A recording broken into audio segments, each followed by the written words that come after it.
आखिर वो कौन सा श्राप था जिस कारण रहना पड़ा था माता सीता को श्री राम जी से दूर। तो चलिए दोस्तों शुरू करते हैं आज की वीडियो।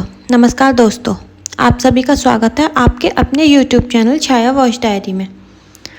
एक बार माता सीता अपनी सहेलियों के साथ जनक जी के महल बगीचे में मनोरंजन के लिए गईं। वहाँ पर एक वृक्ष पर उन्होंने तोते के एक जोड़े को देखा। दोनों आपस में बातें कर रहे थे। एक ने कहा कि अयोध्या में एक सुंदर और प्रतापी कुमार हैं जिनका नाम श्री राम है। उनसे सीता जी का विवाह होगा। श्री राम 11,000 वर्षों तक इस धरती पर राज्य करेंगे।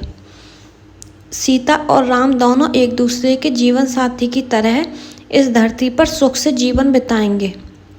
सीता ने अपना नाम सुना तो दोनों पक्षी की बात गौर से सुनने लगीं।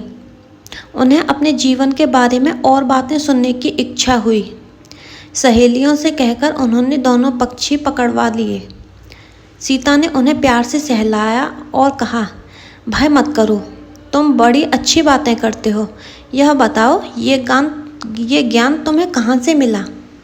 मुझसे डर होने की ज़रूरत नहीं है। दोनों का डर समाप्त हुआ। वे समझ गए कि यह स्वयं सीता हैं।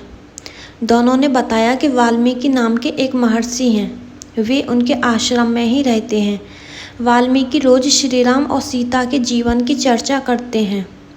उन्होंने वहीं यह सब सुना और अब यह सब कंठस्थ हो गया है। सीता जी ने और पूछा तो तोते ने कहा, दशरथ पुत्र श्री राम शिव का धनुष भंग करेंगे और सीता उन्हें पति के रूप में स्वीकार करेंगे। तीनों लोकों में यह अद्भुत जोड़ी बनेगी। सीता पूछती जाती हैं और तोता उसका उत्तर देते जाते हैं। दोनों थक गए। उन्होंने सीता से कहा, यह कथा बहुत विस्तृत है, कई माह लगेंगे सुनाने में। दोनों उड़ने को तैयार हुए। यह देख सीता ने कहा, तुमने मेरे भावी पति के बारे में बताया है। उनके बारे में बड़ी जिज्ञासा हुई है। जब तक श्री राम आकर मेरा वरण नहीं करते, मेरे महल में तुम आराम से रहकर सुख भोगो। तोते ने कहा, देवी हम वन के प्राणी हैं, पेड़ों पर रहते सर्वत्र विचरते हैं। मैं गर्भवती हूँ, मुझे घोंसले में जाकर अपने बच्चों को जन्म देना है। सीता जी नहीं मानी। तोते ने कहा, आप जिद ना करें। जब तक मेरी पत्नी बच्चों को जन्म दे देगी तो मैं स्वयं आकर शेष कथा सुनाऊंगा। अभी तो हमें जाने दें। सीता ने कहा, ऐसा है तो तुम चले जाओ, लेकिन तुम्हारी पत्नी यहीं रहेगी। मैं इसे कष्ट न होने दूंगी। तोते को पत्नी से बड़ा प्रेम था। वह अकेले जाने को तैयार नहीं था।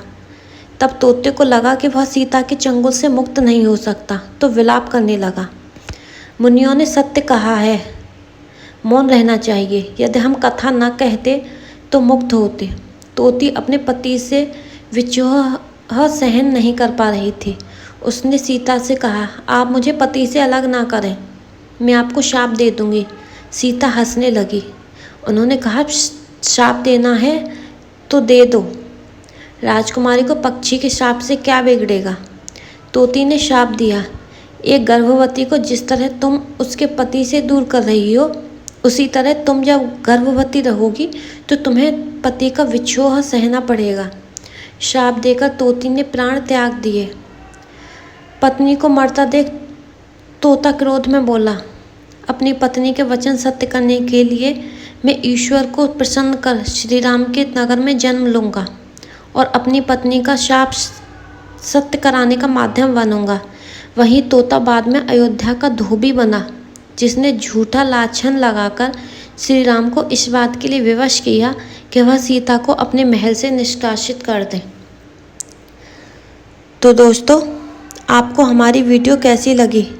अगर अच्छी लगी हो तो वीडियो को लाइक, चैनल को सब्सक्राइब और कमेंट करना ना भूलें। और ऐसी ही वीडियो के लिए बेल आइकन को प्रेस करना ना भूलें।